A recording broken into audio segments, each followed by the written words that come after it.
Kami akan terus percaya Bapa, hari ini bahkan sampai selama-lamanya, bahwa Engkaulah Allah dan Tuhan kami. Apapun pergumulan kami ya Bapa, kami terus percaya bahwa Engkau Tuhan yang menopang setiap kami, dan Engkau yang terus berada di sisi kami. Yes Tuhan. Sekalipun aku dalam lembah kelam, ku tak takut sebab Kau besertaku. Sekalipun badai topan datang menerpa, ku tak gentar sebab Kau di sisiku. Aku percaya berkat-Mu atasku melimpah, kebajikan kemurahan selalu mengikutiku. Ku puji, ku sembah Kau Tuhan. Aku percaya berkat-Mu atasku melimpah, kebajikan kemurahan selalu mengikutiku. Ku puji, ku sembah Kau Tuhan.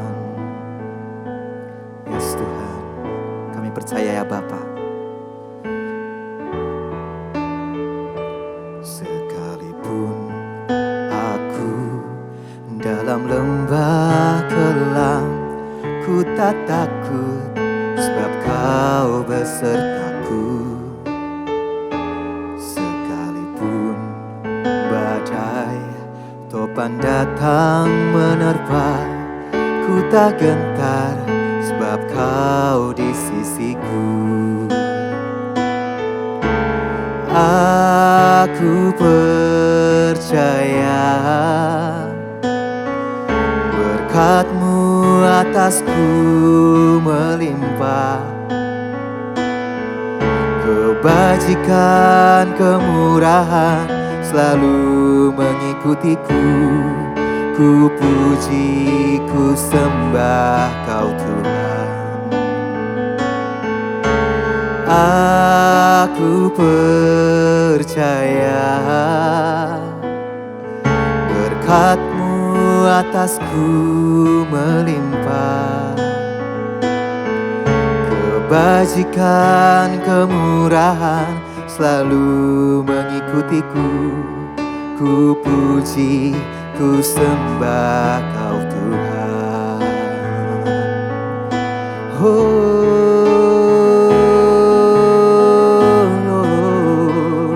Kami percaya Tuhan, kami percaya buat kasih-Mu, buat berkat-Mu.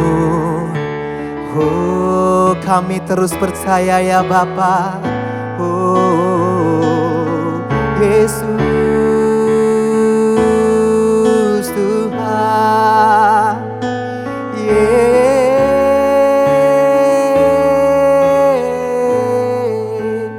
Ya Bapa kami, di hati kami Tuhan. Oh, syarala pama papa para baba syarakan.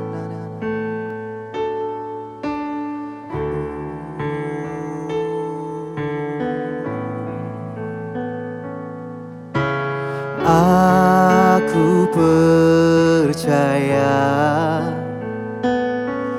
berkat-Mu atasku melimpah, kebajikan kemurahan selalu mengikutiku.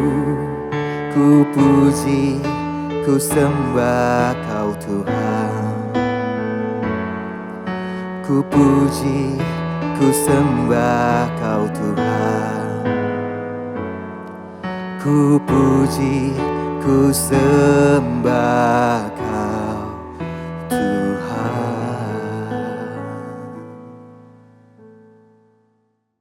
Shalom saudaraku yang dikasih oleh Tuhan.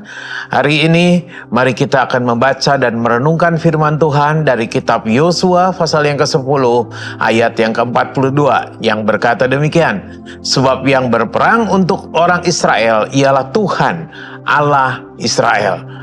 Saudara yang dikasih oleh Tuhan, pertempuran yang Yosua lakukan di dekat Gibeon sungguh merupakan pertempuran yang luar biasa hebatnya. Betapa tidak, mereka berperang melawan 5 raja dan pasukannya sekaligus. Berdasarkan perhitungan manusia, tidak mungkin Yosua bisa memenangkan pertempuran tersebut. Namun kalau kita membaca pada pasal yang ke-10, kita diperlihatkan bagaimana Yosua memenangkan pertempuran tersebut, bahkan dapat menumpas 5 raja serta merebut kota-kota mereka. Semua ini terjadi karena Tuhan ada di pihak Yosua. Allah menyertai Yosua dan menyerahkan musuh ke dalam tangannya. Allah mengabulkan permintaan Yosua agar matahari tidak bergerak sehingga pertempuran hari itu menjadi lebih panjang daripada biasanya. Pasal 10 ayat 12 sampai dengan yang ke-14. Bukan hanya itu saja, Allah pun menurunkan hujan batu kepada para tentara yang lolos dari pertempuran itu. Bahkan jumlah orang yang tewas oleh hujan batu itu lebih banyak daripada jumlah orang yang ditumpas oleh tentara Yosua. Semua tanda mujizat itu terjadi karena Allah ada di pihak Yosua dan orang-orang Israel. Oleh karena itu, kemenangan dalam peperangan bukanlah karena mereka kuat atau berpengalaman serta memiliki strategi yang baik, melainkan karena Tuhan yang berperang bagi mereka. Benarlah apa yang dikatakan oleh Rasul Paulus dalam kitab Roma 8 ayat yang ke-31 yang berkata, jika Allah di pihak kita, siapakah yang akan melawan kita? Bukan hanya Dia di pihak kita, tetapi Dia juga mau mati untuk kita, orang yang berdosa ini, serta memberikan hidup yang kekal bagi kita. Penyertaannya sungguh sempurna bagi setiap orang yang percaya kepadanya. Oleh sebab itu janganlah kita menjadi gentar dalam kita menghadapi persoalan-persoalan hidup yang demikian rumit ini. Sebab kita tahu, sebab Allah beserta dengan kita, maka kita akan memperoleh kemenangan demi kemenangan. Tuhan memberkati kita semua. Shalom. Mari kita satu dalam doa. Bapa di dalam surga, terima kasih untuk segala berkat-Mu yang istimewa yang Tuhan sudah limpahkan kepada kami setiap hari. Berkati langkah-langkah hidup kami, ajar kami untuk senantiasa bergantung, berharap, dan bersandar hanya kepada Tuhan yang hidup. Terima kasih Tuhan. Dalam nama Tuhan kami Yesus Kristus, kami berdoa. Amin. Shalom, Tuhan berkati.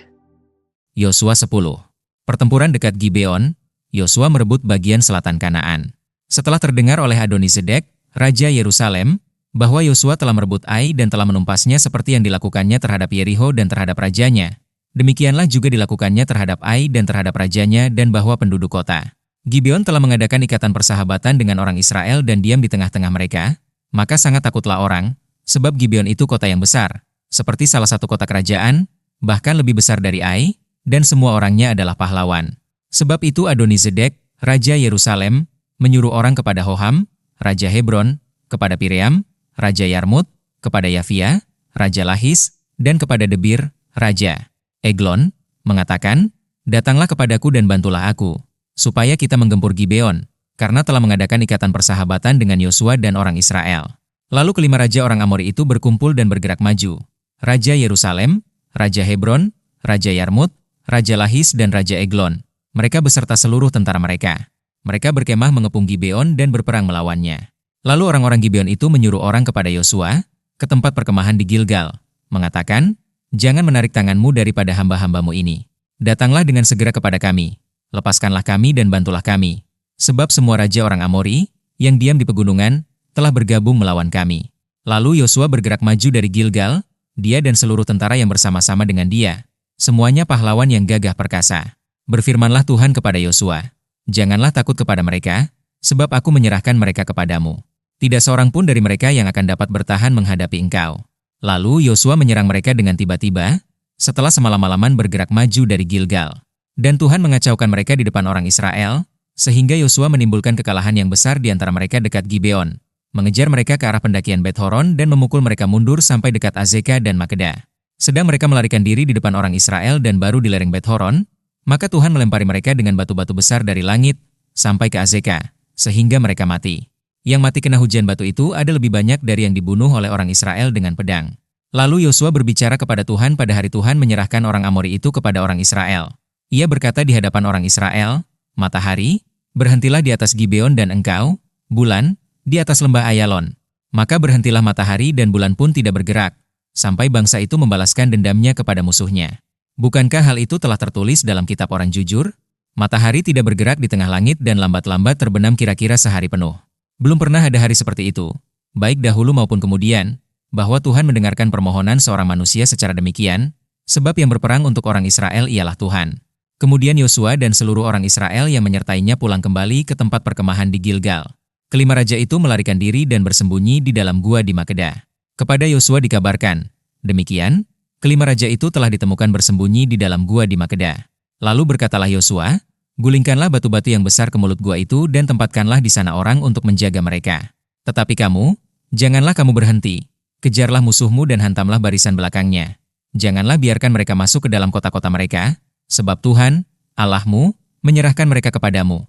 Setelah Yosua dan orang Israel selesai menimbulkan kekalahan yang besar sekali di antara mereka, sampai mereka dihancurkan sama sekali, beberapa orang dari mereka dapat lolos dan masuk ke kota-kota yang diperkuat.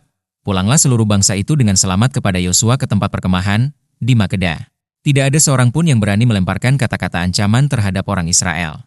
Kemudian berkatalah Yosua, "Bukalah mulut gua dan keluarkanlah kelima raja itu dari dalam dan bawa kepadaku." Dilakukan oranglah demikian, kelima raja itu dikeluarkan dari gua itu dan dibawa kepadanya. Raja Yerusalem, Raja Hebron, Raja Yarmut, Raja Lahis dan Raja Eglon. Setelah raja-raja itu dikeluarkan dan dibawa kepada Yosua, maka Yosua pun memanggil semua orang Israel berkumpul dan berkata kepada para panglima tentara yang ikut berperang bersama-sama dengan dia, "Marilah dekat, taruhlah kakimu ke atas tengkuk raja-raja ini." Maka datanglah mereka dekat dan menaruh kakinya ke atas tengkuk raja-raja itu. Lalu berkatalah Yosua kepada mereka, "Janganlah takut dan janganlah tawar hati, kuatkan dan teguhkanlah hatimu, sebab secara itulah akan dilakukan Tuhan kepada semua musuhmu yang kamu perangi." Sesudah itu Yosua membunuh raja-raja itu dan menggantung mereka pada 5 tiang, dan mereka tinggal tergantung pada tiang-tiang itu sampai matahari terbenam. Tetapi menjelang matahari terbenam, atas perintah Yosua mayat mereka diturunkan dari tiang-tiang itu dan dilemparkan ke dalam gua, tempat mereka bersembunyi. Lalu mulut gua itu ditutupi orang dengan batu-batu besar yang masih ada sampai sekarang. Pada hari itu Yosua merebut Makeda dan kota itu dipukulnya dengan mata pedang, juga rajanya. Kota itu dan semua makhluk yang ada di dalamnya ditumpasnya, tidak ada seorang pun yang dibiarkannya lolos, dan Raja Makeda diperlakukannya seperti telah diperlakukannya Raja Yeriho. Kemudian Yosua dengan seluruh Israel berjalan terus dari Makeda ke Libna, lalu memerangi Libna. Dan Tuhan menyerahkan kota itu juga kepada orang Israel, beserta rajanya. Yosua memukul kota itu dan semua makhluk yang ada di dalamnya dengan mata pedang, tidak ada seorang pun di dalamnya yang dibiarkannya lolos, dan rajanya itu diperlakukannya seperti telah diperlakukannya Raja Yeriho. Kemudian Yosua dengan seluruh Israel berjalan terus dari Libna ke Lahis, lalu berkemah mengepung kota itu dan berperang melawannya. Dan Tuhan menyerahkan Lahis kepada orang Israel. Yosua merebut kota itu pada hari yang kedua.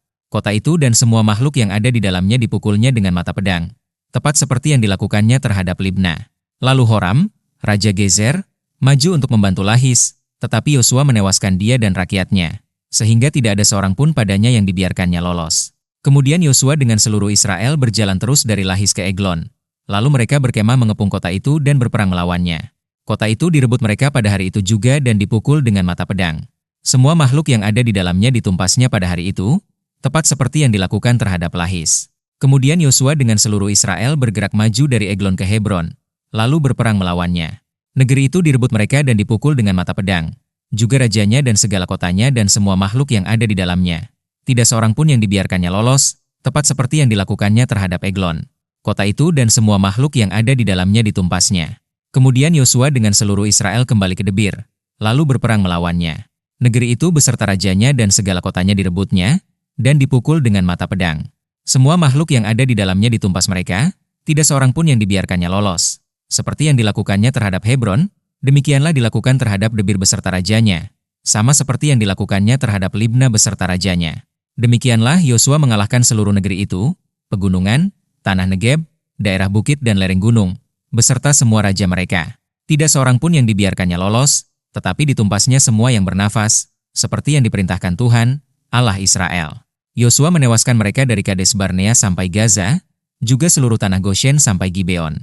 Semua raja ini dan negeri mereka telah dikalahkan Yosua sekaligus, sebab yang berperang untuk orang Israel ialah Tuhan, Allah Israel.